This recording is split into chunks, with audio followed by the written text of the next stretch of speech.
Subscribe करें और देखें हर मंडे एक हिला देने वाली horror story. Bell icon press करना ना भूलें।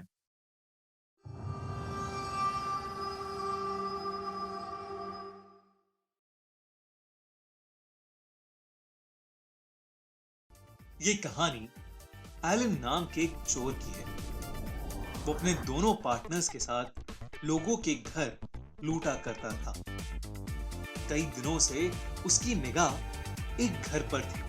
उस घर में एक केयर टेकर के अलावा कभी कोई आता जाता नहीं था। एक रात उसने उस केयर टेकर को सूटकेस समेत घर से बाहर जाते हुए देखा। वो केयर टेकर थोड़ा डरा डरा लग रहा था।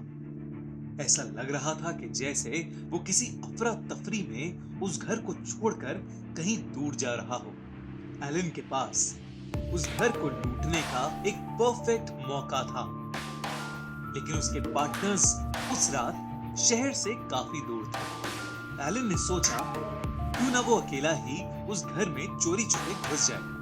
घर में घुसते ही एलन का मोबाइल नेटवर्क चला गया। पूरे घर में अंधेरा था।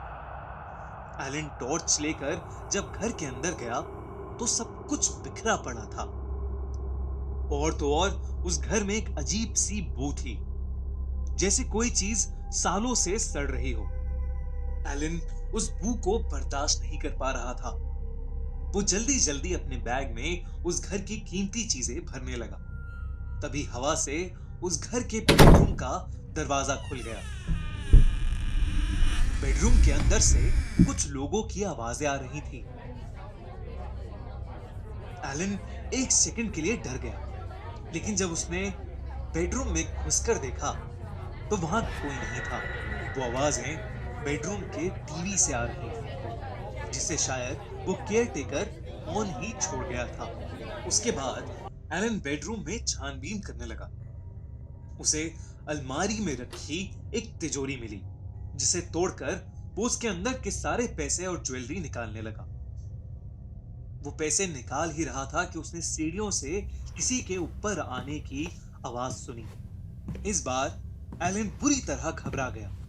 उसने जल्दी से वो अलमारी बंद की और बेड के नीचे जाकर छिप गया। कुछ देर में वो कदमों की आवाज तो बंद हो गई, लेकिन वो बू और स्ट्रॉन्ग हो गई। एलन बेड के नीचे से देख रहा था। उसे कमरे में कोई भी आता हुआ नहीं दिखा।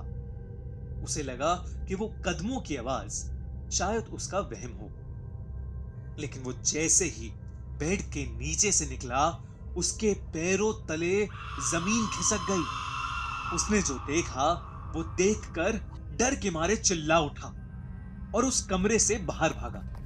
उस कमरे में जिस बेड के नीचे एलन छुपा था, उसके ठीक ऊपर पंखे से एक औरत की लाश हवा में लटकी हुई थी।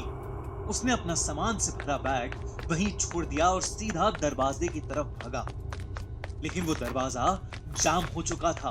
इनफैक्ट घर का कोई भी दरवाजा खुल नहीं रहा था। तभी उसे फिर से कदमों की आवाज सुनाई देने लगी। एलन पसीने पसीने हो चुका था।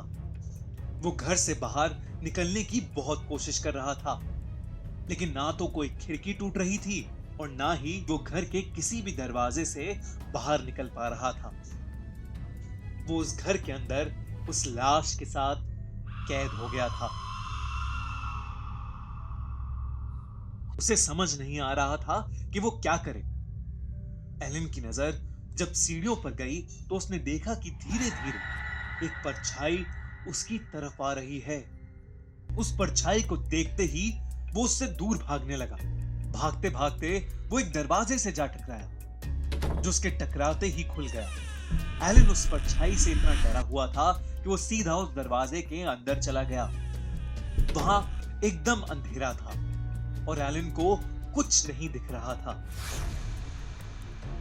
तभी उस दरवाजे पर जोर जोर से ठक ठक शुरू हो गई। एलन का घबराहट के मारे पैर फिसल गया और वो सीधा नीचे गिरता गया और घर के बेसमेंट में जा पहुंचा। एलन को अब भी कुछ नहीं दिख रहा था। वो अपने हाथ इधर उधर मारने लगा। तभी उसके हाथ में एक कैंडल आई। पास में एक माचिस भी थी। उसने वो कैंडल जलाई ही थी कि उसके ठीक सामने वही भयानक औरत थी जिसकी लाश उसने कुछ देर पहले बेडरूम में देखी थी।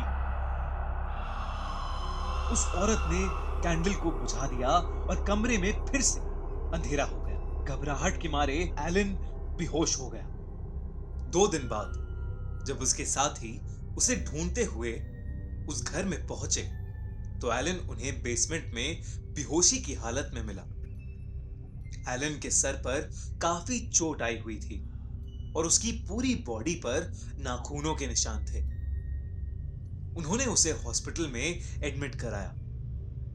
ठीक होने के बाद एलन को मालूम पड़ा कि उस घर में एक औरत रहती थी जिसने पंखे से लटक के सुसाइड की थी। एलन को तब समझ आ गया कि हो ना हो उस रात वो उसी औरत की आत्मा से रूबरू हुआ था और शायद इसी आत्मा की वजह से वो केयरटेकर भी इतनी जल्दी में घर छोड़कर जा रहा था।